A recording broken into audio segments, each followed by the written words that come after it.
You know,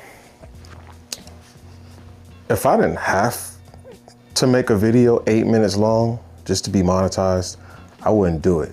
I'd just get straight to the business, y'all. But unfortunately, kind of got to make it over 8 minutes, which is not a bad thing.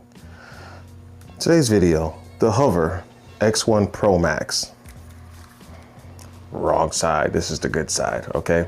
This drone or flying camera, I keep trying to call it a flying, this is my favorite flying camera to fly. And I got somewhere around 6 to 7 drones.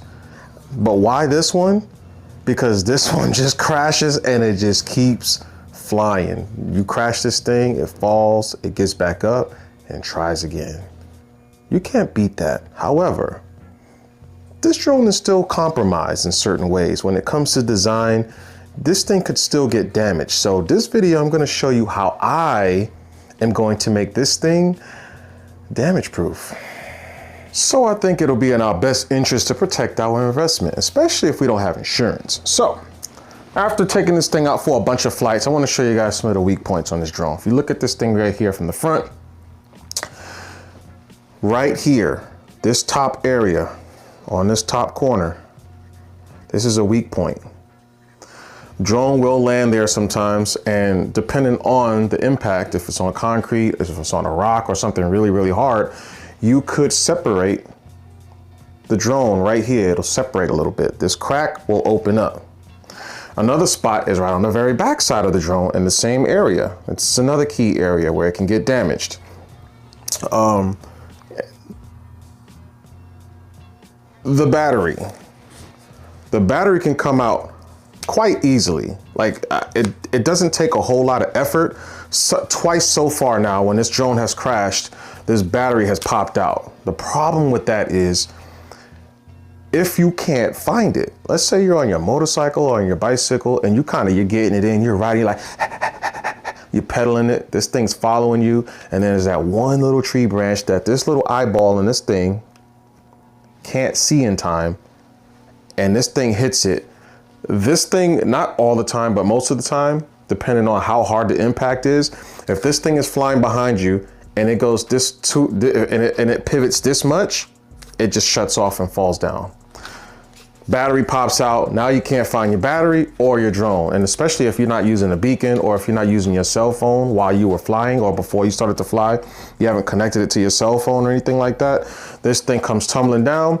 You better have good vision to find this thing. Not all the time will you find it. Not all the time will you not find it, but it's a safeguard. So I was looking at this drone, and anything and everything that I get, I like to tinker around with it and play around with it and play around with it and play around with it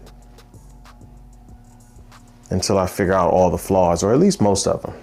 So that was another weak point right there. I want you to look at my camera. You see anything different? How about now? You won't see it from that angle. See anything different, guys? You see on this side right here? See it sticking out? This thing had fell and it snaps back in. Don't know if you heard it, but if you haven't heard it, but you can see it's no longer sticking out. So I pushed it back in. That's a spot to be careful about. But what I'm about to show you guys, you can't really do much, can't do much about that spot. But so what we're gonna do is we're gonna make this thing destroy proof. The only thing I don't have a solution for at this moment is keeping that battery from just popping out when it crashes good enough. It has to be a certain kind of crash. That battery's going ejectocito, cuz. So what I did was I went to Home Depot. There's other ways to do this. I just couldn't find what I was looking for. What I was actually looking for are those like soft pads. You know, like at the bottom of things, how it's like a soft material and how flat this is. The only reason why I don't have that is because I couldn't find it in the store. I'm pretty sure if you go on eBay or Amazon and you look up flat adhesive pads or whatever, you'll find them. I just didn't find them. So I bought these Velcro strips, right, with a 3M on one side. Got a pair of scissors, and we're gonna do some arts and crafts to try to add some cushion to those points of the drone where, or the flying camera where it could get compromised if it gets hit hard enough. Cut a nice little thin strip. Can you, there we go, there you go. That's how you focus. This is the soft side, not the abrasive side of the Velcro strips. We got some eyebrows on this joint now. Hey, it's all about the safety, my guys. It's all about the safety. Like I said, the ones that I was really trying to get were like the silicone pads, like, you know, anything that sits on the desktop that has that soft, a nice soft bottom, silicone type texture bottom. That's what I was looking for, but this is what we got for now, guys. And this should add some protection. So this is what we got. That's how we're looking.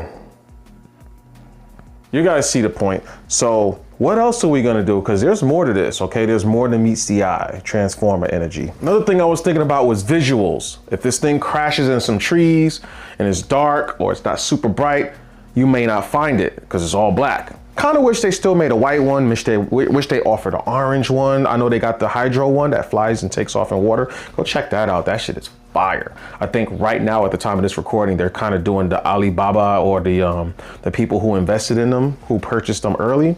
So they're fulfilling those orders right now. So you might not be able to order it right now at the time of this recording, but sometime in the near future for a good old $1,800–$1,900, you guys can buy you a waterproof drone. And when I say waterproof, I'm talking about waterproof, my guys. It's gonna be something similar to this, very close to this. It'll have about 85% of the features this one has. It's not good for cold climates. That's kind of like a bummer, but reflective tape. So I'm going to do some more arts and crafts, okay? And I am going to tactically put reflective tape strips all around this drone, because like I said, if this thing crashes, you always want to be able to find your drone. So to ensure that I have a better chance of finding it, I went on ahead, like I said, and bought some reflective tape, some white reflective tape. I'm thinking anything will work. Orange, anything bright should do you well, in case you don't want to do white. But I'm going to put white strips along this drone, and I'll show you the end product, because the showing you the process is kind of crazy and you probably don't want to watch it anyways. So I'll be back. It's not pretty, but it's going to get the job done. All right, there we go. Reflective strips on the top, 2 reflective strips on the side. We got the long ones on both sides. And then on the belly, I got me a nice big old wide one.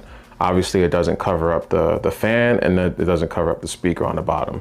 So this is my solution so that I can find this thing when it's flying. If it crashes, it folds up, it does everything fine. Nothing is protruding, like none of this form factor is all perfect. It doesn't stop this from functioning at all. Doesn't really add any weight.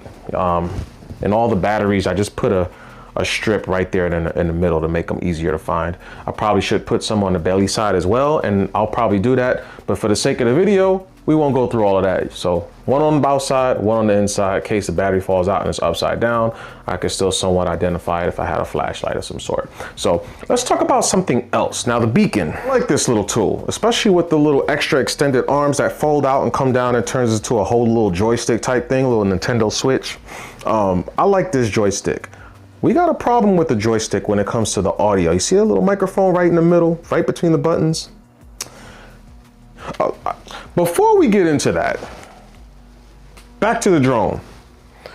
We have an open USB-C port, and a lot of you guys who don't have the ski combo got the USB-C port. Now this is kind of like, because what about the SD card slot? I don't have a solution for the SD card slot. I mean, I kind of do.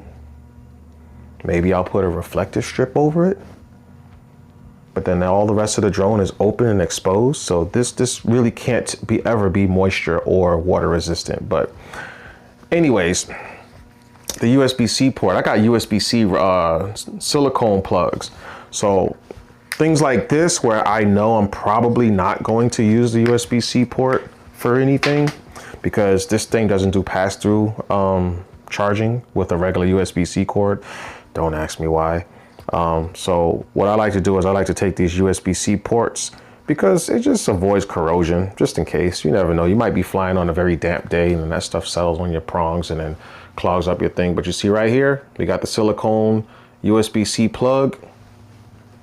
Easy peasy lemon squeezy. Back to the mic mod on the Beacon. I ordered these things on Amazon. These are like windsock thingies, right? So basically, when you got tiny little microphones like that, you take one of these little things and you stick them right over that hole. You can apply this to action cameras, really. Anything that has little microphone holes like that, you can use these things for them. Don't ask me for the link, because at the moment I don't have the link, but somebody remind me if I do forget, because I think I could find it in the middle. Okay, that's gonna be close enough. You guys see that? See that hole is right in the middle? The microphone hole is exposed. Maybe I'll crank the light up a little bit. Okay, so this is a double-sided tape thing. So we're gonna remove the white adhesive so that the sticky side is open. So now the sticky thing is open. It's ready. And in that same packet, it came with some dead cats. I know you guys want to hear what it sounds like, don't you? So, I mean, look, you can cut this. Like, you don't have to have all these fuzzies looking like a hairy, you know, bush that has been shaved. Now we done got it chopped down to a nice little fuzz. Look it from the side, nice little fuzz. Okay, another side view right there. You know, we got that chopped up pretty good.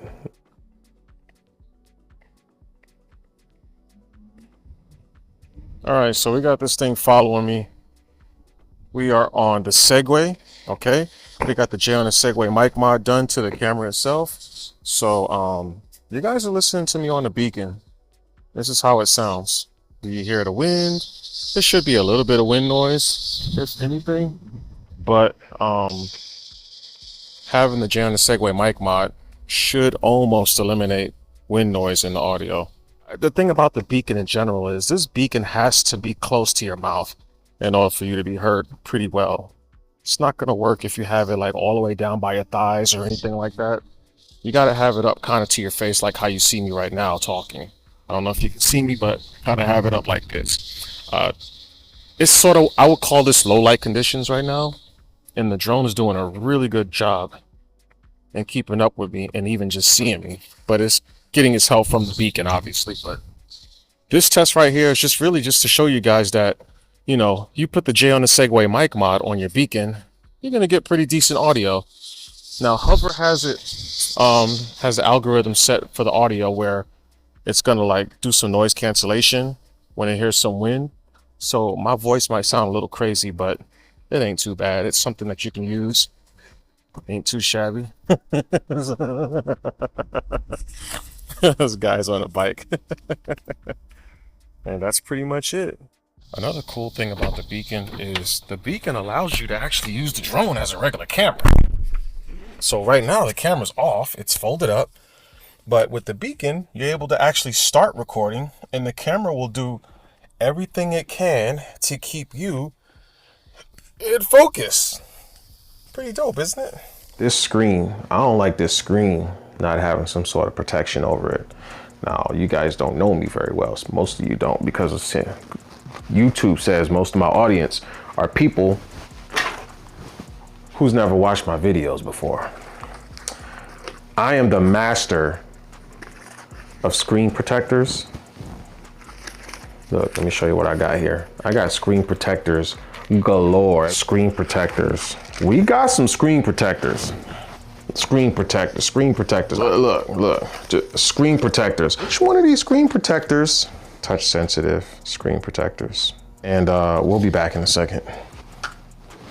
Unfortunately, I do not have a screen protector that fits the Beacon.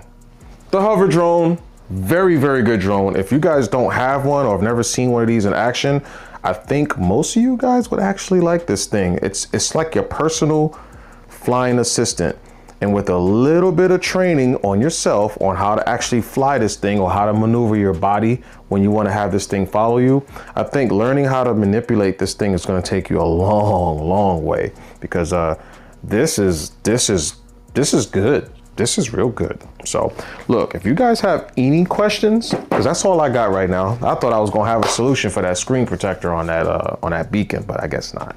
But if you guys have any questions, comments, man, get in the comments below. Definitely like the video and subscribe to the channel, because I got a lot more videos coming. I am getting crazy this weekend. We are getting it in. A lot of filming. So thanks for watching, guys. All right, see you in the next video, and peace and bottle hair grease.